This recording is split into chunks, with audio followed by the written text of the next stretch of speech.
And welcome once again to Investor's Edge. I'm Gary Kaltbaum, your host. Hey, thanks for being with us today. Glad you're here, ladies and gentlemen. Happy that you are listening.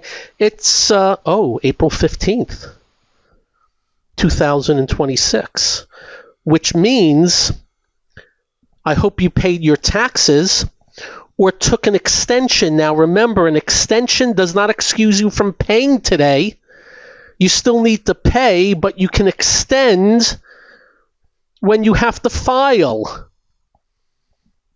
Hope you got all that done. I still think about this, and you know I'm right. Why did government make it so confusing? No, let's think about that. Why does the government make us go through God knows what we have to go through and how much we have to pay to go through it? Do you know how much we spend a year on compliance for taxes? Why did they do this? Think about that. And do you know how they've threatened throughout the years to, somebody's going to come in and it's going to be, your tax return is going to be on a postcard, but it never happens. And if you go look up, and I'm going to do it in real time as I'm sit here, how many pages in the tax code? The U.S. tax code varies in length depending on what is including, ranging from 2,600 to 70,000 pages, while the core statutes passed by Congress are roughly up to 4,000 pages. The inclusion of IRS regulations, rulings, and interpretations brings the total to 70 to 75,000. Do they hate us or what? Now, the accounting profession would be pissed off. But do they hate us or what? How is it nobody has ever come in and said, wait a minute.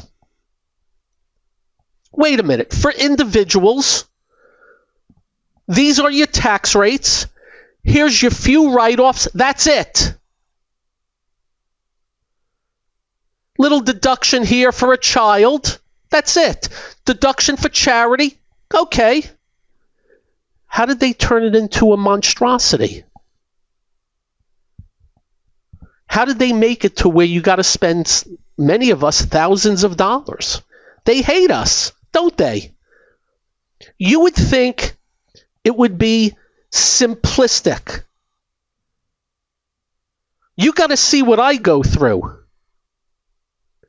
And by the way, I don't have a lot of write-offs. My business has some things, but not a lot. Periodicals, research, office, employees, retirements. But we never do anything about it. That's the amazing part. We never do anything about it. 70 to 75,000 pages of rulings, regulations, and interpretations, and statutes.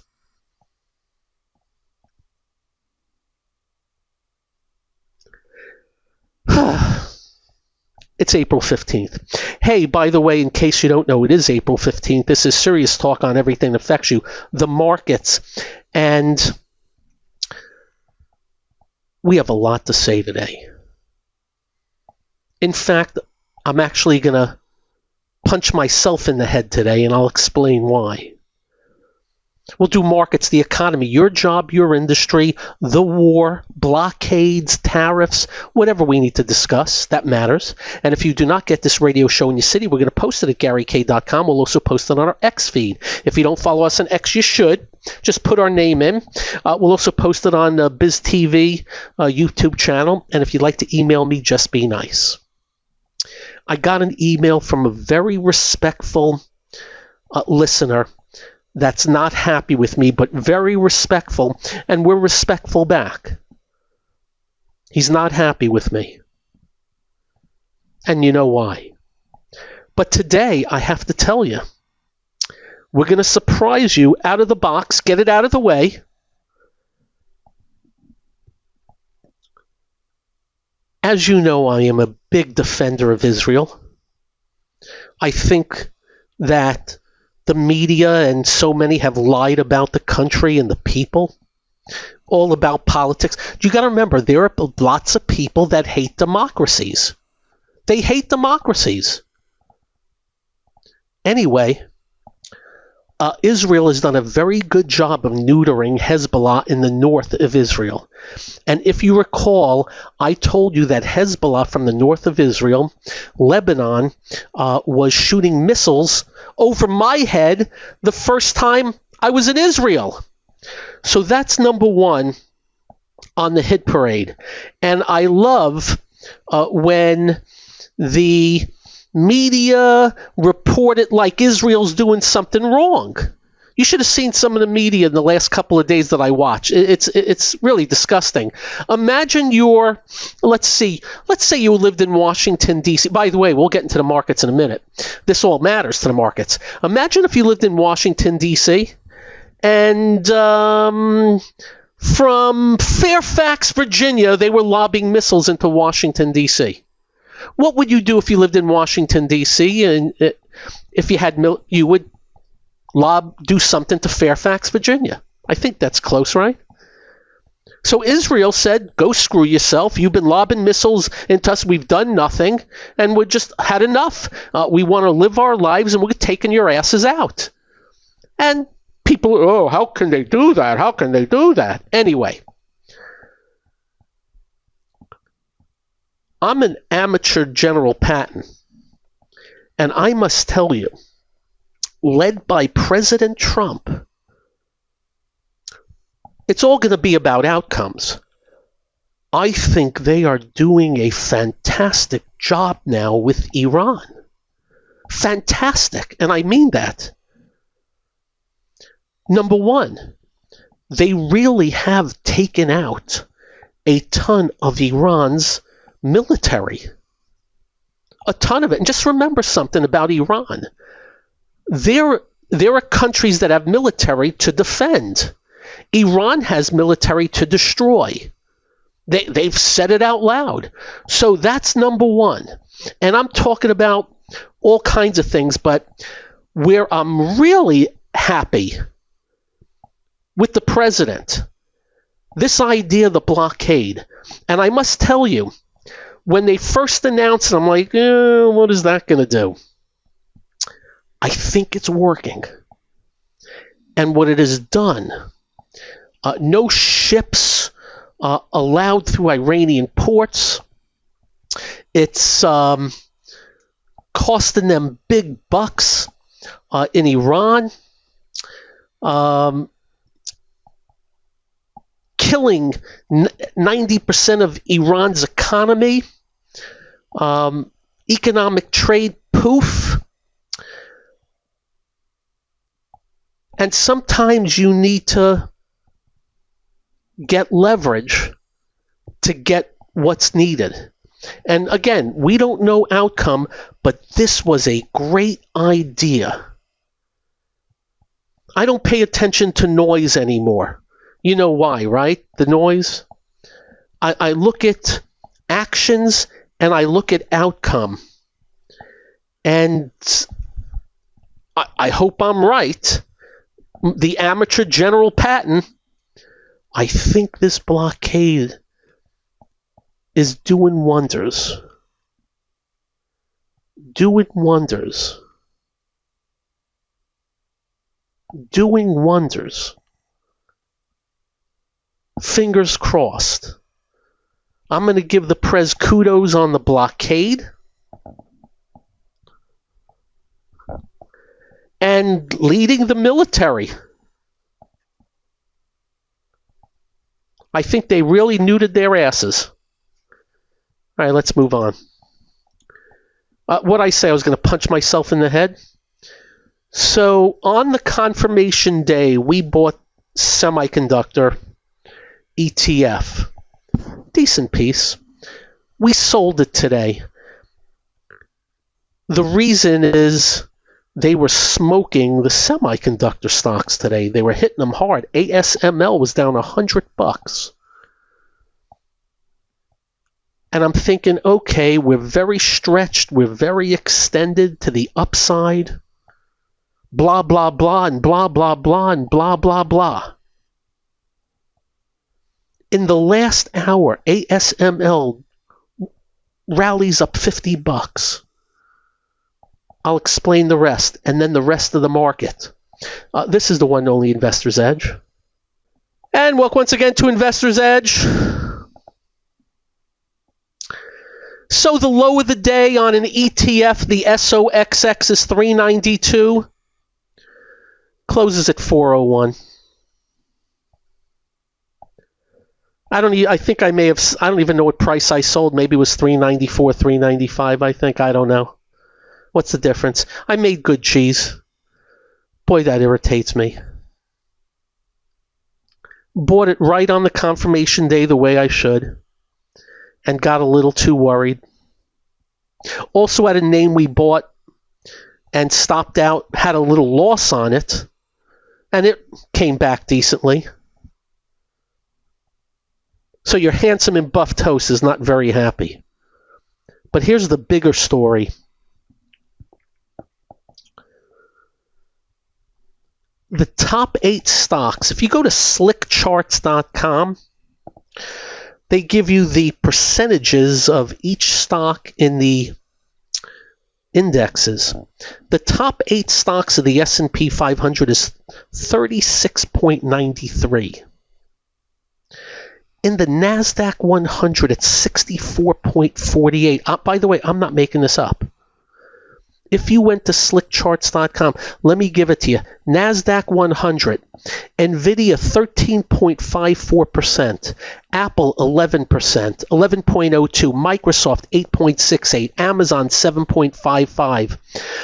Google has 2 classes, total it up, 11.47%, Broadcom 5.27%, Meta 4.82%, Tesla 4.13%.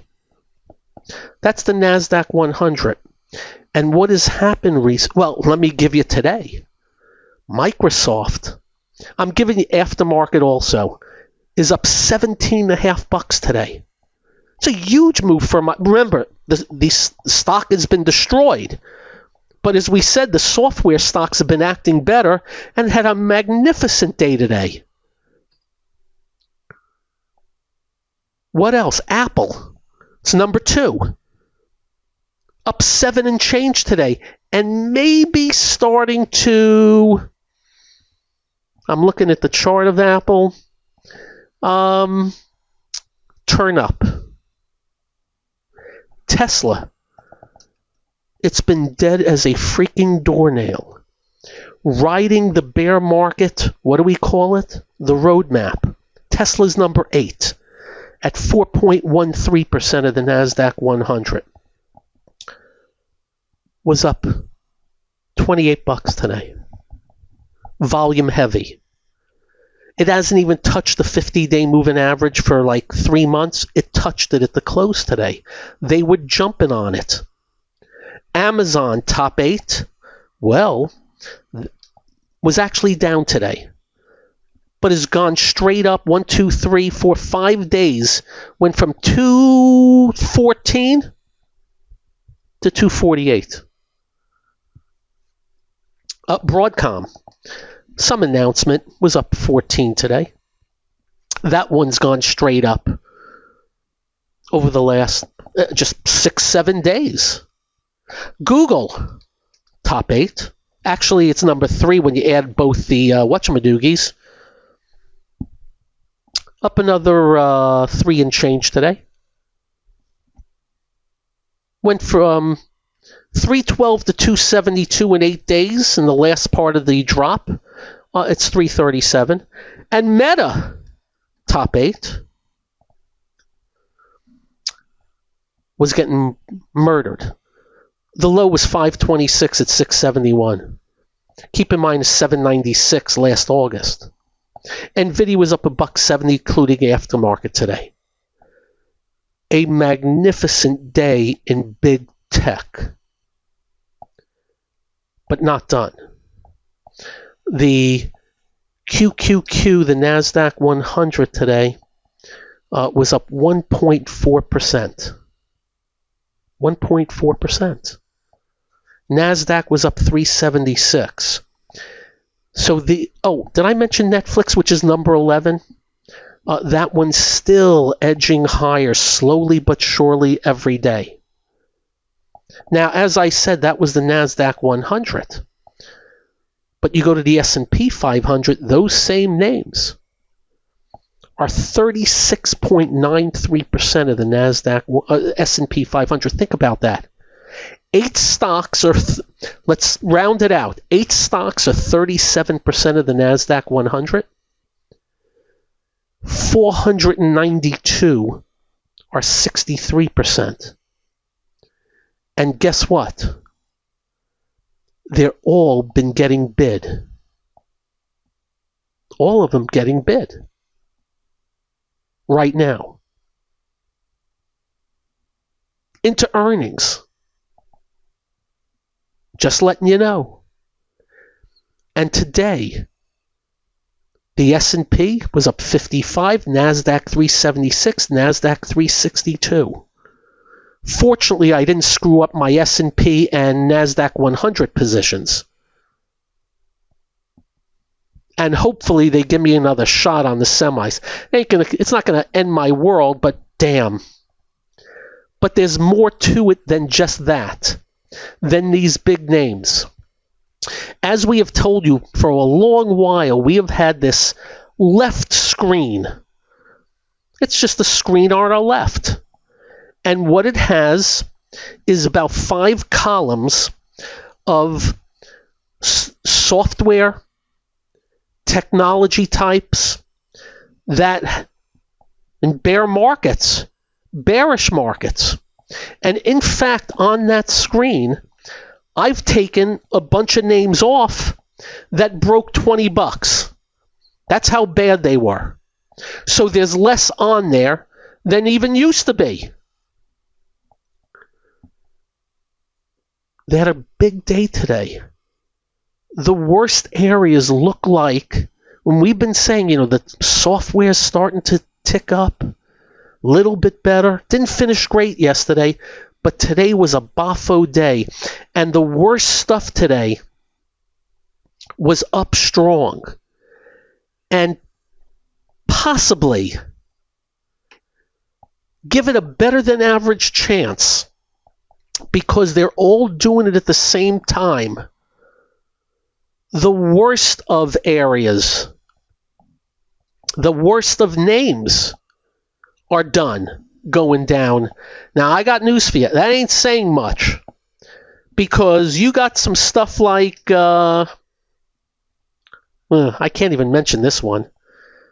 I mean, Workday was up today, but that still looks miserable.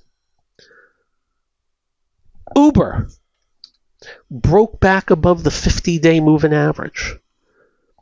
The high was 102 in September. Closed at 77 today, still way down. But it broke back above the 50-day moving average, first time since October. Change of complexion? Question mark? Maybe. And there's a lot of them. We'll go through them. Not each name, but we'll explain. This is the one and only Investor's Edge. And welcome once again to Investor's Edge. So, any name I mention, we're not telling you to buy, sell, short, or cover, but we're telling you these names broke back above an important trend line moving average. You got DoorDash, you know that name, Spotify, Tesla, as I mentioned before, certainly looks like it fits the bill. Now, whether or not they keep going or not, I don't know. But there's this little rule I have, and what I've been taught is when you have the masses of it doing all at once, it's usually more important, I think. What others? Let's see. Did I mention Spotify? Yes, I did. How about Shopify? Broke above the 50-day moving average, first time in maybe 3 months. By the way, these are not leadership stocks. Reddit is broken above the 50-day. We mentioned Microsoft, Meta. I don't need to do too many others. You do know about the cryptos back above the 50-day. That's good to see. And then, well, for cryptoites, and then you have some of these names that had news-driven stuff like CRDO and A-Lab that are already way back up there. How about the buy now, pay later crap? Affirm, AFRM, up above a 50-day moving average. What's that other one that does the same? Upstart, not as strong as Affirm, broke above the 50. If you decide to look at these, you will see a potential break of the big downtrend lines of the worst crap.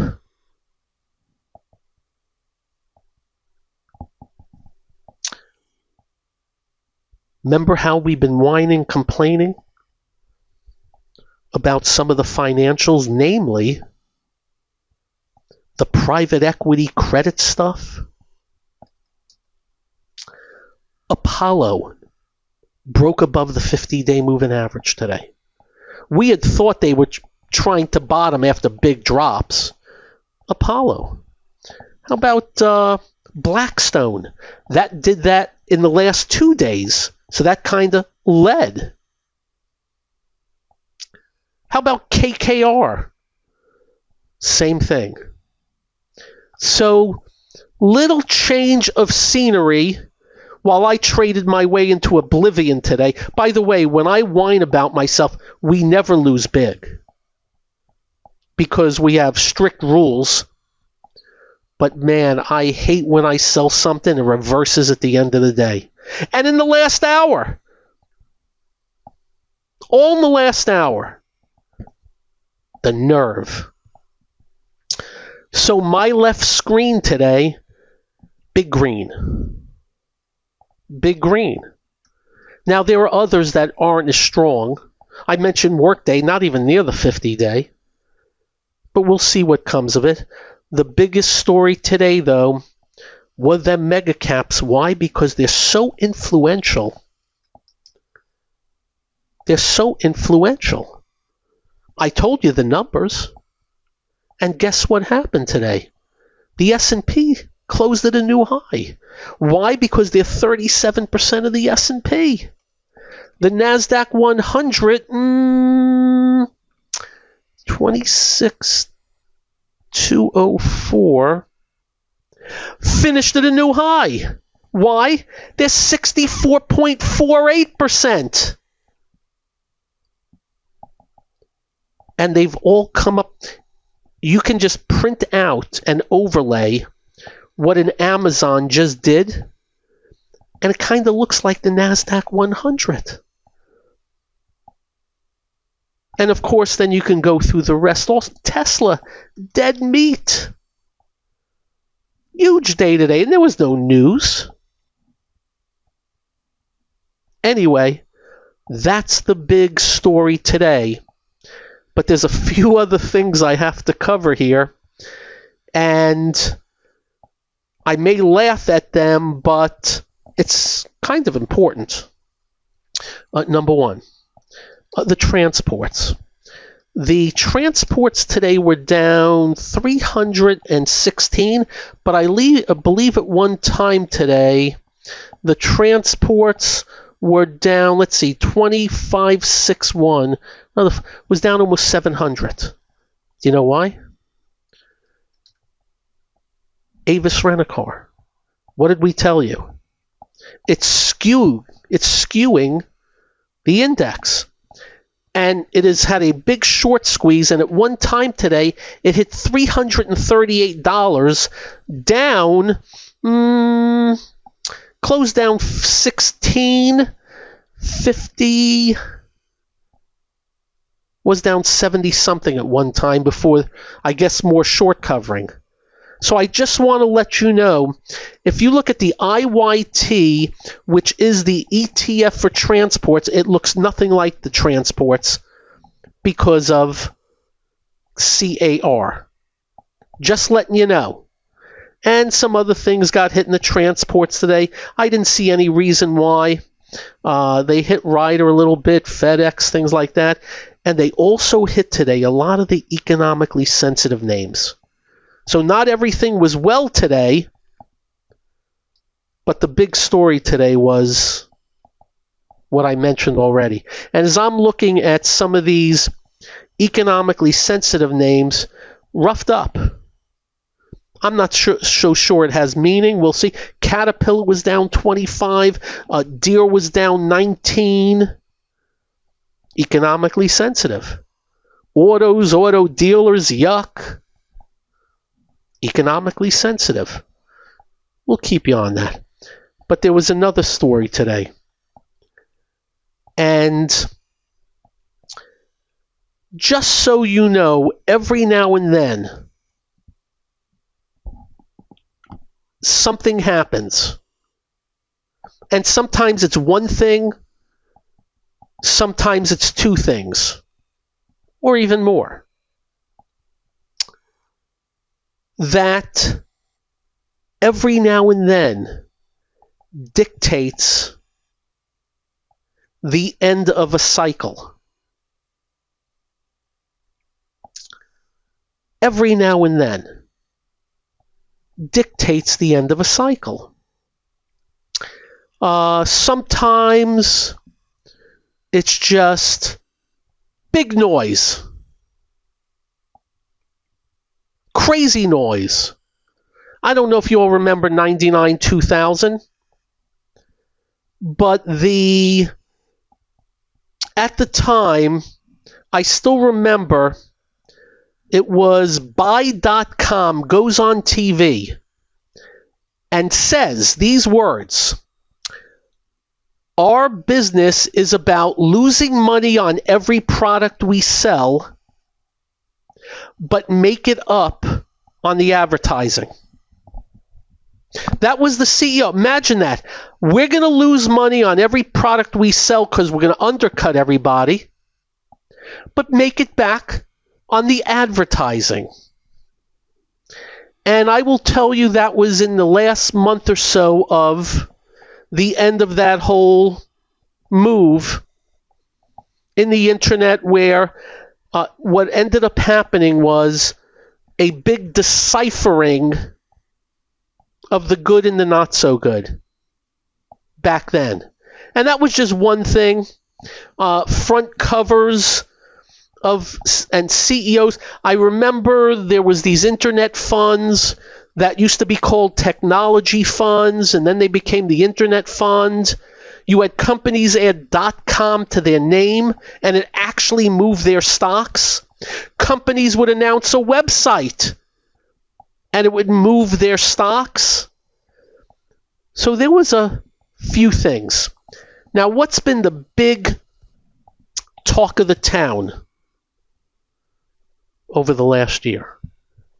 You know, 2 words: artificial intelligence. And I will tell you, to this day, and a bunch of them got hit today, the stocks have been strong. Some have been en fuego. Some have been just plain old obscene in their moves. And there's backing. Some of these companies have some serious earnings and sales going forward. Up next, a big matzo ball. That's up next on Investor's Edge. And welcome once again to Investor's Edge. Okay. Anybody ever heard of Allbirds? They're shoes. In fact, my sons love them. In fact, I got a few. They're as comfy can be. I can tell you that they went bankrupt. I think they filed for bankruptcy or they're going out of business. All their stores shutting. Closed every store. Sold the entire brand for $39 million. Lost 99.5% of the stock's value in 4 years. It IPO'd in 2021 at a $4 billion valuation. Allbirds. Now,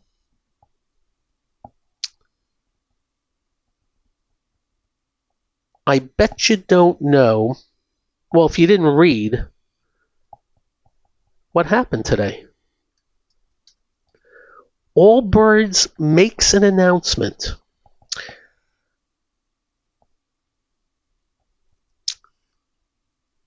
They're renaming themselves New Bird AI. Let me repeat. $4 billion valuation, drops 99.5%, closes every store, gets out of the business, sells it for a measly $39 million, and renames their company New Bird AI.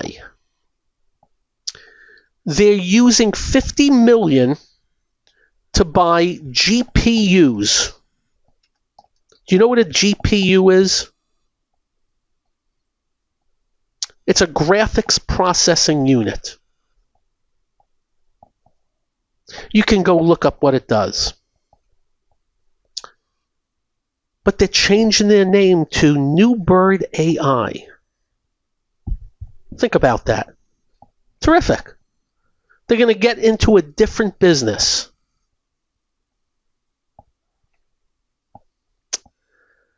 The stock today closed at $17, up $14.50.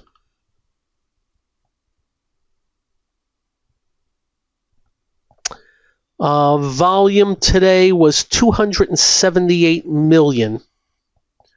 I think its average volume as of recent has been 100,000. And it's up $2 in the aftermarket. Now, what did I just say to you about what happened back in 99? Changing names, adding .com, and it got you closer to the big high for the .com. Now, we're not saying the same thing, but we had to bring this up. And I can tell you, this is going into the file manager. Just because they changed their name with AI, and they're taking just 50 million, I guess they have $50 million.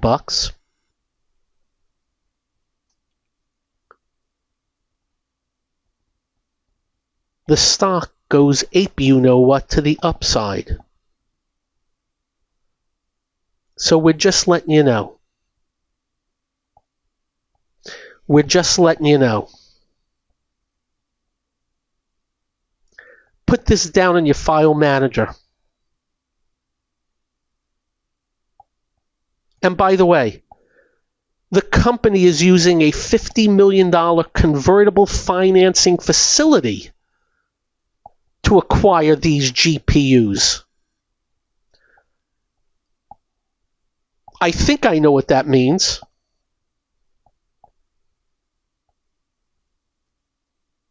We'll keep that in mind. Back to the other story. S&P new high.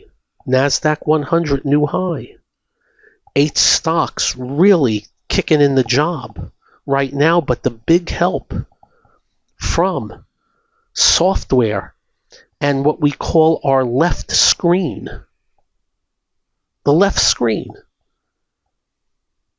Where Autodesk up 10, CrowdStrike up 12, DoorDash up 16, Cadence Design up 11. Keep in mind, these things are way off the high. Snowflake 9.